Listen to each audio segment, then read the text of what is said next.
சென்னை மாநகராட்சி பொறுத்த வரைக்கும் மார்னிங் காலை உணவு திட்டம் வந்து மாண்புமிகு முதலமைச்சர் முத்தான திட்டமாக இருக்கிறது. தொடர்ந்து இதுவரை சென்னை மாநகராட்சி வந்து கைவசத்தில் இருந்து அம்மா உணவுடன் தொடர்ந்து இந்த காலை உணவு திட்டம் வந்து வழங்கப்பட்டிருந்தது. 5 பள்ளிகளுக்கு ஒரு கிச்சன் என்று அமைக்கப்பட்டு காலையில் 8 மணிக்கே வந்து அந்தந்த பள்ளிகளுக்கு உணவு வழங்குமாறு தெரிவித்து தொடர்ந்து நல்ல முறையில் நடைபெற்றிருக்கிறது. இன்றைக்கு அது டெண்டருக்குரியதாக இருக்கிறது. அது இன்னும் பரிசீலனை இருக்கிறது. விரைவில் வந்து அதற்கான தீர்வும் முடிவும் வழங்கப்படும். அதான் அதற்கான ஆலோசனை வந்து போயிட்டு இருக்கு. விரைவில் அந்த போட்டு அப்ப எதிர்ப்பு வந்தோடனே பின்னோக்கினாங்க. அதே மாதிரி இப்பயும் நிறைய எதிர்ப்பு.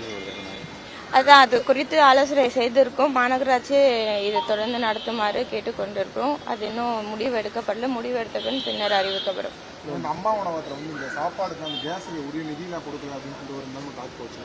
அதனால் ஆய்வு வேணா மேற்கொண்டீங்க அது மாதிரி இல்லை, அம்மா உணவகங்களை பொறுத்தவரை இது எதிர்கட்சியினால துவங்கப்பட்ட திட்டமாக இருந்தாலும் மாண்புமிகு முதலமைச்சர் அவர்கள் இன்றைய வரைக்குமே அம்மா உணவகத்துக்கு தனி கவனம் செலுத்தி வருகிறார்கள். எந்த ஒரு பகுதியிலும் அம்மா உணவகங்கள் வந்து எந்த வகையில் செயல்பாட்டில் இருந்ததோ அதே வகையில் இருக்குமாறு அறிவித்திருக்கிறார்கள்.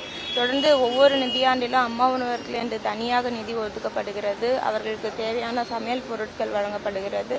அதே போல பாத்திரங்கள் வழங்கப்படுகிறது. இந்த மாதிரி இருக்கக்கூடிய சூழலில் இந்த மாதிரி விமர்சனங்கள் தேவையில்லாத விமர்சனங்கள்.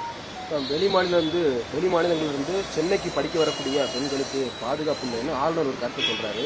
சென்னையை சார்ந்த மேயரா பெண் மேயரா உங்களுடைய பதில் என்னவா இருக்கு? சென்னை மாநகராட்சியை பொறுத்தீங்கன்னா நீங்கள் வந்து பெண்களுக்கு பாதுகாப்பான ஒரு மாநகரமாக வந்து அங்கீகரிக்கப்பட்டிருக்கிறது. 2022 வந்து சென்னை தான் பெண்களுக்கான சேஃபஸ்ட் சிட்டி அப்படின்ற ஒரு அங்கீகாரமும் வந்து இந்தியாவில் இருக்கக்கூடிய அடுத்த மாநிலங்கள் பார்க்கும் பொழுது சென்னை மாநகரத்துக்கு அந்த அங்கீகாரம் பெற்றிருக்கிறது.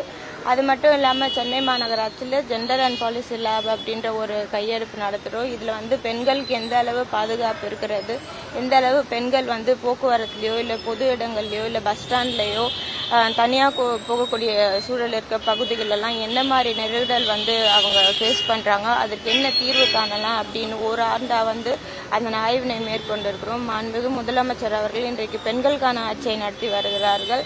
ஆளுநர் அவர்கள் வந்து அந்த மாளிகையிலேயே இருந்து இந்த மாதிரி விமர்சனங்களையும் கோரிக்கைகளையும் இந்த மாதிரி தேவையில்லாத சர்ச்சைகளையும் கூறுறதை விட்டுட்டு பெண்களுக்கு வந்து எந்த அளவுக்கு முக்கியத்துவம் இருக்கு, பெண்களுக்கான ஆட்சி எந்த அளவு இருக்கு, பெண்களுக்கான திட்டங்கள் எவ்வளவு நம்ம மாண்புமிகு முதலமைச்சர் அவர்கள் கொடுத்து வருகிறார்கள், பெண்கள் இதனால எவ்வளவு பேர் பயனடைகிறார்கள் என்று நேரில் வந்து பார்க்குமாறு ஆளுநரை கேட்டுக்கிறேன்.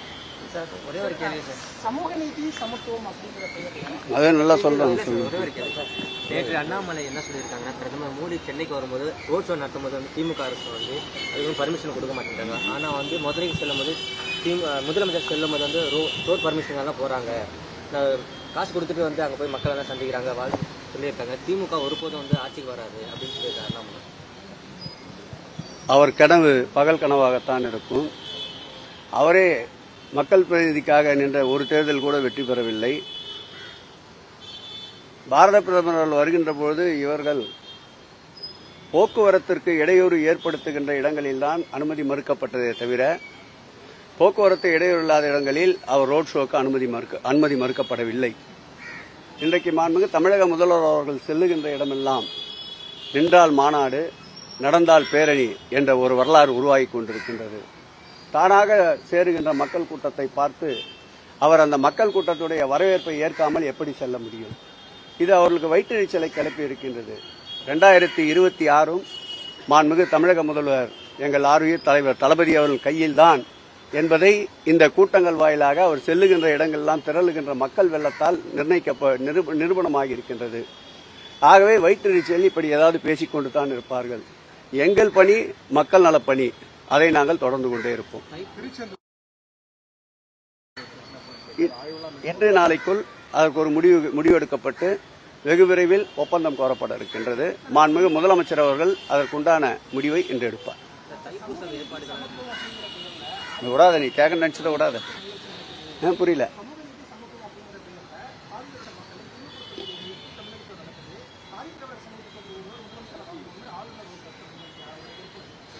முதலில் இந்த ஆட்சியில்தான் பட்டியலினத்தை சார்ந்த ஒரு பெண்ணை பெருநகரத்துடைய மேயராகி ஆக்கிய பெருமை மாண்புமிகு தமிழக முதல்வர்களை சாரும். சமத்துவம் சகோதரத்துவம் இவைகள்தான் அடிப்படை கொள்கையாக கொண்டு செயல்படுகின்ற இயக்கம் என்பதால் தான் மேயர் பேட்டி கொடுத்து கொண்டிருக்கின்றார். அமைச்சர் ஆக இருந்தாலும் அந்த பக்கத்திலே நின்று கொண்டிருக்கின்றோம். இதுவே அந்த சமத்துவம் சகோதரத்துவத்திற்கு ஒரு எடுத்துக்காட்டு.